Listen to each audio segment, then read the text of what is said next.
Sawadee-ka. I'm Rachel Wu and you're watching On the Grid at 11 here on In Channel. Let's take a look at the headlines.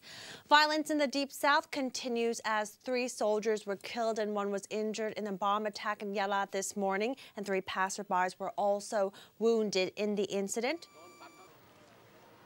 Moving on, the government is planning to offer 500,000 baht to each private Islamic school next year to support their infrastructure development projects in the far south of Thailand. Economist is confident that the U.S. government shutdown will not affect the Thai economy. Meanwhile, the Prime Minister affirmed that the 2014 budget will be dispersed as planned and that Thailand will not see fiscal problems like the U.S. In response to the rising concerns on the U.S. government shutdown, Prime Minister Yingluck Shinawatra said the government is closely monitoring the situation and she believes that the U.S. will reach solutions in a couple of days. Even disbursement. Meanwhile, the University of Thai Chamber of Commerce's Economic and Business Forecasting Center Director, Thanawat Ponwichai, affirmed that the U.S. government, when asked about the plan to establish the Water Resources Ministry, Yingluck said the process will take time, adding that all agencies concerned should focus on cooperating on flood control measures under the current situation. Bungled in their intelligence gathering and in the way the siege was handled. Kenya's parliament has already launched its own investigation, and police and an international team of forensic experts are still gathering evidence at Westgate. And Kenyatta's nephew, as well as his nephew's fiancée, were also killed in the attack. Well, that wraps up this edition of On the Grid at 11, but we're going to leave you with footage of fashion works featured with traditional Chinese elements attracting eyeballs at the 2014 Paris Fashion Week. And that's it for now. I'm Rachel Wu. Sawadee-ka.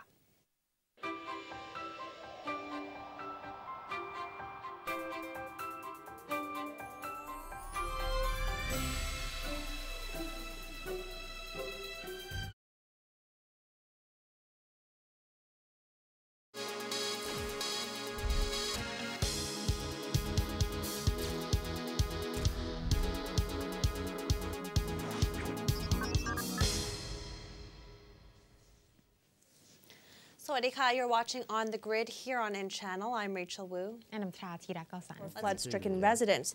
The Bureau has also collaborated with Army units to seek additional reinforcement for flood relief operations. Pracha said police will be mainly responsible for building and maintaining flood embankments by the roads and ensuring safety to life and properties of the residents affected. As well, meanwhile, Deputy Interior Minister Wisan Techathirawat has inspected 3 flood-prone areas in Bangkok. The risk locations are the areas around the...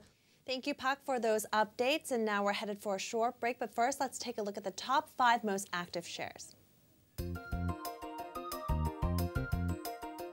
Andrew met with Japanese Crown Prince Naruhito at his palace in Tokyo yesterday. Prince Andrew, the second son of Queen Elizabeth II, is in Japan for a 2-day conference on UK-Japan security relations organized by a Tokyo think tank. It is the 5th time the 2 princes have met, the first time being at Prince Andrew's wedding in 1986. Later in the afternoon, Prince Andrew visited Tokyo Station for a tour of the Shinkansen bullet train, where he was given a model. And moving on, the U.S. and South Korea have decided to endorse a new military strategy to prepare for possible nuclear strikes or chemical attacks from Pyongyang, North Korea. In a formal signed statement, Defense Secretary Chuck Hagel and South Korean Defense Minister Kim Kwon-jin also said they are setting up a panel to review the possibility of delaying the transfer of wartime control of South Korean troops to Seoul, currently slated for 2015. Moving on, experts in China are celebrating the success of their panda breeding program, which has seen a record number of births in captivity. And now Edinburgh Zoo is also on panda alert. They are seeing signs that their panda Tian Tian is currently pregnant. Let's take a look. This panda is one of China's breeding weekday at 7 p.m. I'm Rachel Wu. And I'm Thirathira Kausan. Sawadee-ka. Sawadee-ka.